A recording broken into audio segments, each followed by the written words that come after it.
প্রাইমারির interview হোক বা এসএলএসটির interview হোক, যে কোনো ইন্টারভিউয়ের ক্ষেত্রে মিড ডে মিল এই যে স্কিম, এটার সম্বন্ধে জানাটা কিন্তু অত্যন্ত গুরুত্বপূর্ণ। কারণ ইন্টারভিউ বোর্ডে, সেটা প্রাইমারি ইন্টারভিউ হোক বা এসএলএসটির ইন্টারভিউ হোক, যে কোনো ইন্টারভিউ বোর্ডে আপনাকে কিন্তু মিড ডে মিল সম্বন্ধে প্রশ্ন করা হবেই হবে। এখন একটা প্রশ্ন যদি আপনাকে করি যে মিড ডে মিল বলতে আপনি কি বোঝেন, তো আপনি কি উত্তর দেবেন তার? আসুন একটু দেখে নিই। ভারতবর্ষের সরকার ও সরকার পোষিত বিদ্যালয়গুলিতে প্রাক প্রাথমিক শ্রেণী থেকে অষ্টম শ্রেণী পর্যন্ত শিশুদের বিনামূল্যে যে রান্না করা খাবার সরবরাহ করা হয় সেটাই হচ্ছে মিড ডে মিল। একেবারে সহজ কথায় বললাম, দেখুন এর মধ্যে কোনো জটিলতা নেই, কিচ্ছু নেই। ইন্টারভিউ বোর্ডে চাইলে আপনি এই উত্তরটা বলে দিতে পারেন। এবারে এটা সম্পূর্ণ উত্তর নয়, এর সঙ্গে অনেক তথ্য জুড়তে পারে, অনেক তথ্য আপনি এখানে দিতে পারেন, কিন্তু সেগুলো যদি সেই সময় মাথায় না আসে, শুধুমাত্র এই উত্তরটুকু বললেও কিন্তু আপনি একে এক পেয়ে যেতে পারেন। তো আপনারা জানেন যে প্রাথমিক বা উচ্চ প্রাথমিক বা যে কোনো বিদ্যালয় বলুন না কেন, সেই সকল বিদ্যালয়ের শিক্ষক বা শিক্ষিকা হওয়ার যে ইন্টারভিউ, সেখানে এই মিড ডে মিল কিন্তু অত্যন্ত গুরুত্বপূর্ণ একটি টপিক। এখান থেকে প্রচুর প্রশ্ন করা হয়। তাই আজকের এই ভিডিওর মধ্যে আমরা মিড ডে মিল সংক্রান্ত প্রায় সকল প্রশ্নের উত্তর খুঁজে নেওয়ার চেষ্টা করব। 15 থেকে 20 মিনিট সময় লাগবে। একটু ধৈর্য ধরে ভিডিওটা দেখলে খুব একটা ক্ষতি আপনার জীবনে হয়ে যাবে না। তাহলে প্রথমেই যদি বলতে হয় যে মিড ডে মিল বলতে আপনি কি বোঝেন, ওই যে বললাম যে বিশেষ কতগুলো বিষয় মাথায় রাখুন। সরকার পোষিত বিদ্যালয়গুলোতে দেওয়া হচ্ছে বিনামূল্যে প্রথম থেকে অষ্টম শ্রেণী বা প্রাক প্রাথমিক থেকে অষ্টম শ্রেণী শিশুদের, সেটাই হচ্ছে মিড ডে মিল। এবং এই মিড ডে মিলে সেখানে রান্না করা খাবার দেওয়া হচ্ছে, এটাই হচ্ছে মূল বিষয়। এটাকে নিজের মতো করে বলুন। এবারে এই মিড ডে মিল প্রথম কবে শুরু হয়েছিল, একটা প্রশ্ন, যে প্রশ্নের উত্তর দেওয়াটা এতটা সহজ নয়, কারণ মিড ডে মিল শুরু হওয়ার নির্দিষ্ট কোনো একটা ডেট নেই। এই প্রকল্প বিভিন্ন ঘটনার পরিপ্রেক্ষিতে শেষ পর্যন্ত বর্তমানের মিড ডে মিলের রূপ নিয়েছে। এবার এই যে বর্তমানে মিড ডে মিল, সেই নামটাও কিন্তু আর ব্যবহার হয় না। বর্তমানে এর নাম হচ্ছে পিএম পোষণ। তো যাই হোক, আমরা যদি এই মিড ডে মিলের ইতিহাসটাকে দেখতে যাই, তাহলে দেখব যে এটা প্রথম তামিলনাড়ুতে শুরু হয়েছিল 1955 সালে। 1955 সালে তামিলনাড়ুতে, সেখানে কুমারস্বামী কামরাজ, তিনি ছিলেন আমাদের তামিলনাড়ুর মুখ্যমন্ত্রী। তিনি প্রথম পরীক্ষামূলকভাবে সৌরাষ্ট্র বালক বিদ্যালয়, এই যে নির্দিষ্ট বিদ্যালয়, এই বিদ্যালয়ে পরীক্ষামূলকভাবে শুরু করেছিলেন, যেটা চেন্নাইয়ে অবস্থিত।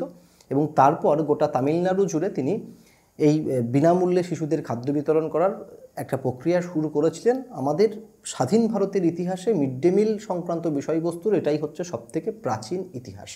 তবে এর সঙ্গে গোটা ভারতবর্ষে কোনো সম্পর্ক নেই, শুধুমাত্র তামিলনাড়ু রাজ্যতেই কিন্তু এটা প্রথম শুরু হয়েছিল কিছুদিনের জন্য। তাহলে প্রথম কোন রাজ্যে মিড ডে মিল শুরু হয়েছিল? উত্তর হচ্ছে তামিলনাড়ু। কবে? 1955 সালে। কোনো জায়গায় 1956 সালও পেয়েছি। যাই হোক, 1955-56 এই সময়টাতে কে করেছিলেন? কুমারস্বামী কামরাজ। তাহলে মিড ডে মিলের জনক কিন্তু এই কুমারস্বামী কামরাজকেই বলা হয়। এবং প্রথম কোন বিদ্যালয়ে পরীক্ষামূলকভাবে শুরু হয়েছিল? চেন্নাইয়ে সৌরাষ্ট্র বালক বিদ্যালয়। এর পরবর্তী মিড ডে মিলের সবথেকে গুরুত্বপূর্ণ তারিখ হলো 1995 সালের 15ই আগস্ট, নরসিমা রাওয়ের প্রধানমন্ত্রীত্বে। কি হয়েছিল সেখানে? এই সময় ভারতবর্ষে এই মিড ডে মিল প্রকল্পটাকে শুরু করা হয়েছিল। যদিও সেখানে মিড ডে মিল নাম ছিল না, কিন্তু সেখানে নাম ছিল প্রাথমিক শিক্ষায় জাতীয় পুষ্টি সহায়তা কর্মসূচি। এটাই ছিল নাম। 1995 সালের 15ই আগস্ট নরসিমা রাও তিনি প্রধানমন্ত্রী ছিলেন। সেই সময়ে কিন্তু ভারতবর্ষের বেশ কিছু বিদ্যালয়ে, বেশ কিছু রাজ্যে মোটামুটি এই মিড ডে মিল প্রকল্পটা শুরু হয়েছিল। তখনও কিন্তু সেই প্রকল্পের নাম মিড ডে মিল ছিল না। এবারে ইন্টারভিউ বোর্ডে মিড ডে মিল কবে শুরু হয়েছিল, এই প্রশ্নের উত্তরে আমার মনে হয় যে এই যে 1955 সালের কথা যেটা বললাম, সেটা বাদ দিয়ে 1995 সালের 15ই আগস্ট এই তারিখটিকে তুলে ধরলে ভালো হয়। এগুলো সবই গুগল থেকে নেওয়া, এক এক জায়গায় এক এক রকম তথ্য পেয়েছি, তো সেগুলোকে এক জায়গায় করে মোটামুটি এই বিষয়বস্তুটুকু বেরিয়েছে। তাহলে আপনি জেনে গেলেন যে মিড ডে মিল কবে শুরু হয়েছিল। সেই প্রশ্ন যদি আমাদের করা হয়, আমরা 1995 সালের 15ই আগস্ট নরসিমা রাওয়ের প্রধানমন্ত্রীত্বে ভারতবর্ষে প্রথম মিড ডে মিল কর্মসূচি শুরু হয়, যেখানে সেই প্রকল্পের নাম ছিল প্রাথমিক শিক্ষায় জাতীয় পুষ্টি সহায়তা কর্মসূচি। এরপরে আপনি চলে আসুন 2001 সালে। তাহলে 1995 সালে ভারতবর্ষে শুরু হলো, কিন্তু ভারতবর্ষের প্রত্যেকটা রাজ্যে সেটা শুরু হয়েছিল এ কথা বলা যাবে না। এরপরে 2001 সালে 28শে নভেম্বর সুপ্রিম কোর্ট একটা নির্দেশ দিল। সুপ্রিম কোর্ট নির্দেশ দিল কি, না, এই যে শিশুদেরকে খাদ্য বিতরণের যে ব্যাপার বিনামূল্যে, সেটা ভারতবর্ষের প্রত্যেকটা অঞ্চলে করতে হবে। এবং মোটামুটি এই 2001 সালের 28শে নভেম্বর যখন সুপ্রিম কোর্ট রায় দিল, তারপর আমরা 2002 সালে একদম মোটামুটি ভারতবর্ষের প্রত্যেকটা জায়গায় এই মিড ডে মিল প্রকল্পটিকে বিদ্যালয়ে শুরু হতে দেখেছি। তাহলে দেখুন, এখনও পর্যন্ত মিড ডে মিল কবে শুরু হয়েছিল সেই প্রসঙ্গে আপনি 3টে নির্দিষ্ট তারিখ বা 3টে নির্দিষ্ট সালকে খুঁজে পেলেন। একটা হচ্ছে 1955, একটা হচ্ছে 1995 এবং অপরটি হচ্ছে 2001। এবারে ইন্টারভিউ বোর্ডে প্রশ্নের ধরন যেমন হবে আপনি সেরকম উত্তর দেবেন। তাহলে প্রথম কোথায় আমরা মিড ডে মিলের বিষয়বস্তু দেখতে পেয়েছিলাম, মানে হচ্ছে এটা। তারপরে ভারত সরকার প্রথম কবে চালু করেছিল, এটা কিন্তু ভারত সরকার করেনি, এটা করেছিল তামিলনাড়ু রাজ্য, এটা করেছিল ভারত সরকার। তাহলে ভারত সরকার প্রথম কবে মিড ডে মিল শুরু করেছিল, সেটা হচ্ছে এটা। তো সেই ভারত সরকার যখন শুরু করলো, সেখানে কিন্তু সমস্ত রাজ্যকে যুক্ত করা যায়নি। তাহলে সমস্ত রাজ্য কবে এই মিড ডে মিল প্রকল্পের আওতায় এলো বা সেখানে যুক্ত হলো, সেটা হচ্ছে 2001 সালে 28শে নভেম্বর যখন সুপ্রিম কোর্ট নির্দেশ দিল, তারপর 2002 সাল নাগাদ মোটামুটি সব জায়গায় কম বেশি শুরু হতে লেগেছিল।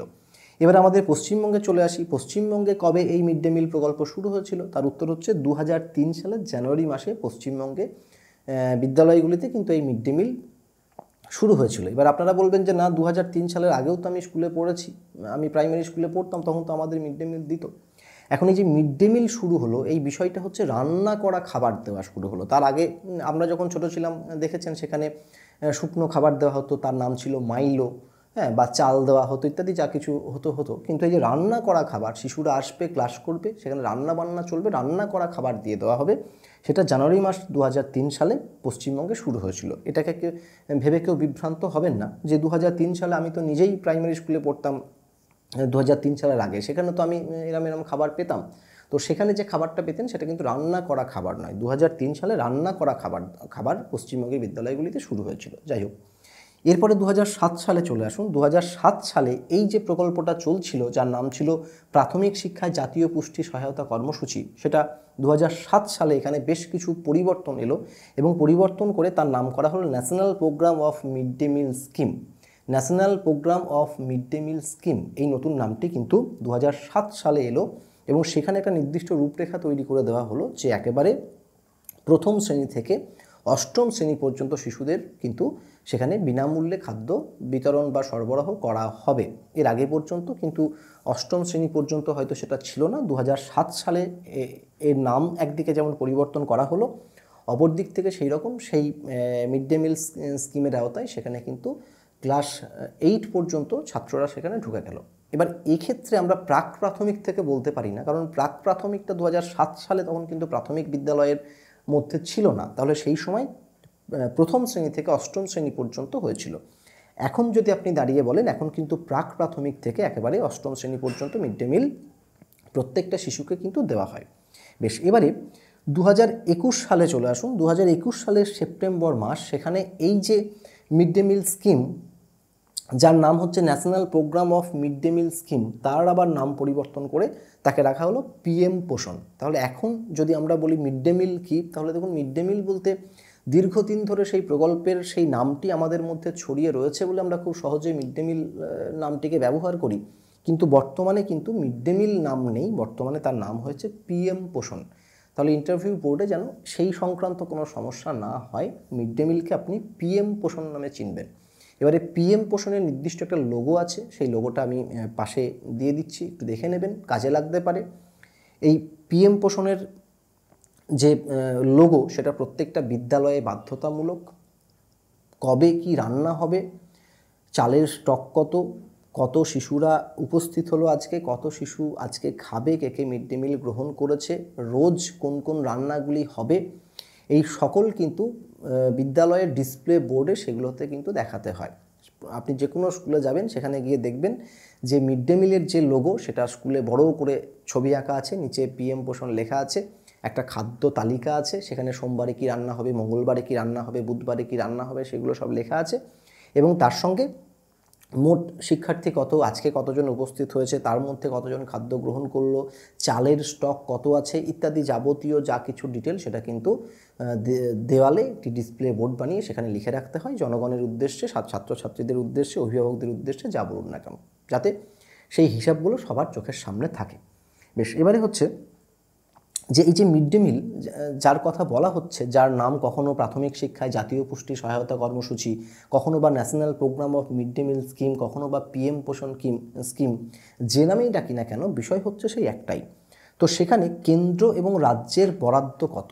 কেন্দ্র ও রাজ্যের বরাদ্দ হচ্ছে 60:40। এবারে এটাকে আপনি আনুপাতিক তাকে ভেঙে ছোট করে নিতে পারেন, কিন্তু 60 টাকা যদি কেন্দ্র দেয়, 40 টাকা দেবে রাজ্য, এই হচ্ছে অনুপাত। এবার আনুপাতিক হারটাকে আপনি আপনার মতো যেমন করে খুশি বলতে পারেন। এবং কেন্দ্র রাজ্যের এই অনুপাত, এবার যেগুলো কেন্দ্রশাসিত অঞ্চল, সেখানে আপনারা সকলেই জানেন যে পুরোটাই কেন্দ্র সরকার বহন করবে, যেহেতু কেন্দ্রশাসিত অঞ্চল। অনেক সময় আপনাকে একটু বিভ্রান্ত করার জন্য প্রশ্ন করতেই পারে যে আন্দামান নিকোবর দ্বীপপুঞ্জ বা এরকম কোনো একটা জায়গার নাম বলা হলো যেটা কেন্দ্রশাসিত অঞ্চল, সেখানে মিড ডে মিলের জন্য কেন্দ্র সরকার রাজ্য সরকার কত টাকা বহন করে, ব্যয়ভার কত বহন করে, এরকম বিভ্রান্ত করার জন্য প্রশ্ন করতে পারে। তো সেই প্রসঙ্গে আপনি জেনে রাখলেন যে কেন্দ্র রাজ্য বরাদ্দ হচ্ছে 60:40, আর যেগুলো কেন্দ্রশাসিত অঞ্চল সেখানে পুরোটাই কেন্দ্র সরকার বহন করে। বেশ, এখানে কত টাকা করে বরাদ্দ হয় সেই রকম একটা হিসাব আমি দিয়েছি। প্রাথমিকে 6 টাকা 78 পয়সা এবং উচ্চ প্রাথমিকে 10 টাকা 17 পয়সা। প্রত্যেক ছাত্র পিছু বলবো না, একটা নির্দিষ্ট দিনে যতগুলো ছেলে উপস্থিত হয়েছে সেই উপস্থিতির হার অনুযায়ী কিন্তু প্রাথমিক বিদ্যালয়গুলি 6 টাকা 78 পয়সা এবং উচ্চ প্রাথমিক বিদ্যালয়গুলি 10 টাকা 17 পয়সা করে পাবে। দেখা যাচ্ছে 100টা ছেলে আপনার স্কুলে পড়ে, তাহলে 100 ইন্টু 6 টাকা 78 কিন্তু কোনো দিন নয়। 100টা ছেলের মধ্যে আজকে হয়তো 40 জন উপস্থিত হয়েছে, তাহলে 40 ইন্টু 6 টাকা 78 পয়সা যা হলো সেই নির্দিষ্ট দিনে আপনি পাবেন।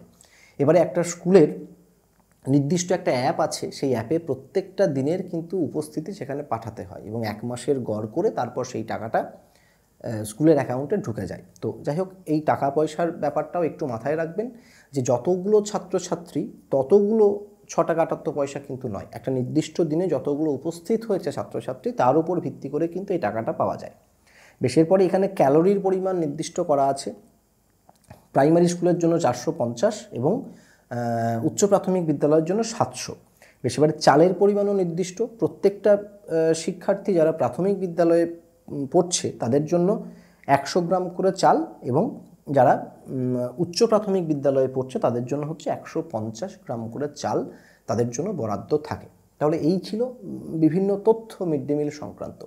এবারে মিড ডে মিল, সেখানে একটা বিদ্যালয়ে প্রধান দায়িত্বকার অবশ্যই প্রধান শিক্ষক প্রধান শিক্ষিকার এবং তার তত্ত্বাবধানে সেটা চলে, কিন্তু অন্যান্য সহশিক্ষক সকলেরই কিন্তু দায়িত্ব আছে মিড ডে মিলের এই প্রকল্পটিকে ঠিকঠাক করে বাস্তবায়ন করার।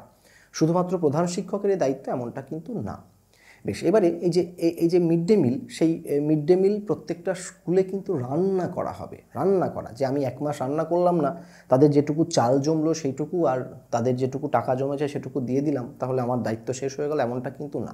মিড ডে মিল মানে হচ্ছে রান্না করা খাবার, তাহলে প্রত্যেকটা শিশুকে কিন্তু রান্না করা খাবার দিতে হবে এবং সেই রান্না প্রত্যেকটা দিন কিন্তু স্কুলে হবে।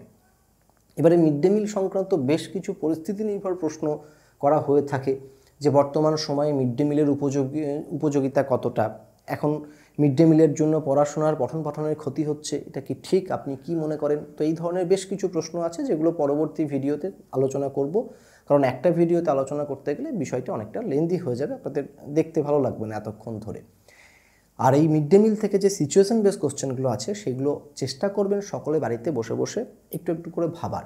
যেমন যদি কিছু নির্দিষ্ট প্রশ্নের উদাহরণ দিই, যে মিড ডে মিল পরিচালনা করার দায়িত্ব কাদের, আপনি বুঝতেই পারলেন যে প্রাথমিক বা উচ্চ প্রাথমিক যে কোনো বিদ্যালয়ে প্রধান শিক্ষকের তত্ত্বাবধানে সেটা কিন্তু যে সকল শিক্ষিকার উপর সেই দায়িত্ব বর্তায়।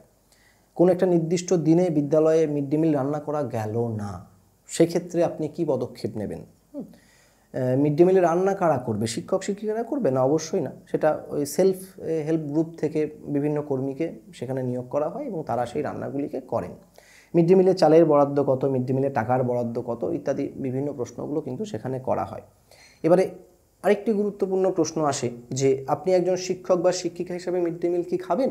দেখুন, এটাও বিতর্কিত প্রশ্ন। বিভিন্ন ইউটিউবার, বিভিন্ন শিক্ষক শিক্ষিকা বিভিন্ন রকম এখানে কিন্তু তাদের মন্তব্য করে থাকেন। তো আমার যেটা মনে হয় যে সেখানে একটা টেস্ট রেজিস্টার আছে স্কুলে, তো আগে ছাত্রছাত্রীদেরকে সেগুলো খেতে দেওয়ার আধ ঘন্টা আগে শিক্ষক শিক্ষিকা বা শিক্ষাকর্মী যেই হোক না কেন তারা খেয়ে দেখবেন, তারা খেয়ে তার গুণগত মান সম্বন্ধে নিশ্চিত হবেন, সেখানে সই করবেন, তারপর সেই খাবারগুলো শিশুদেরকে দেওয়া হবে। তাহলে কমপক্ষে বিদ্যালয়ের একজন শিক্ষক শিক্ষিকা বা শিক্ষাকর্মী যাই হোক না কেন তারা যদি মিড ডে মিল না খান তাহলে টেস্ট রেজিস্টারে কে সাইন করবে? তাহলে সেই হিসাবে বলা যেতে পারে যে বিদ্যালয়ের যে মিড ডে মিল সেটা কমপক্ষে একজন শিক্ষককে রোজ খেতেই হবে, এটা নিয়মের মধ্যে পড়ছে। কাজে আমি শিক্ষক শিশুদের খাদ্য চুরি করে খাবো না, ব্যাপারটা কিন্তু সেই অ্যাঙ্গেল থেকে ভাবলে হবে না। এই অ্যাঙ্গেল থেকে ভাবতে হবে যে যদি কোনো গুণগত মানের যদি কোনো ত্রুটি বিচ্যুতি ঘটে তাহলে শিশুদের ক্ষতি হতে পারে, তাই কমপক্ষে আধ ঘন্টা আগে একজন শিক্ষক শিক্ষিকাকে খেয়ে দেখতে হবে। তো সেই অর্থে হ্যাঁ, আমার দায়িত্ব পড়লে আমি খেতে রাজি আছি শিশুদের স্বার্থের জন্য। তো এইরকম প্রশ্নের উত্তর আপনি দিতে পারেন। তো যাই হোক, মিড ডে মিল নিয়ে খুব সংক্ষিপ্ত একটা তথ্য তুলে ধরলাম। যদি এই ভিডিওটা আপনারা সকলে দেখেন, যদি আপনাদের পছন্দ হয়, তাহলে মিড ডে মিলের সঙ্গে সম্পর্কিত যা কিছু পরিস্থিতি নির্ভর প্রশ্ন হতে পারে সেগুলো আমি আমার মতো করে উত্তর দেওয়ার চেষ্টা করব। এবং এই ভিডিওটি প্রাইমারি এসএলএসটি সকলের ক্ষেত্রে কিন্তু কাজে লাগবে, তাই এই ভিডিওটিকে সকলে প্রয়োজন অনুযায়ী দেখে নেবেন। তাহলে দেখা হচ্ছে অন্য কোনো এক ভিডিওতে, অন্য কোনো এক দিন। ততক্ষণের জন্য আপনার এই বন্ধু বিশ্বদীপ নন্দীকে বিদায় দিন।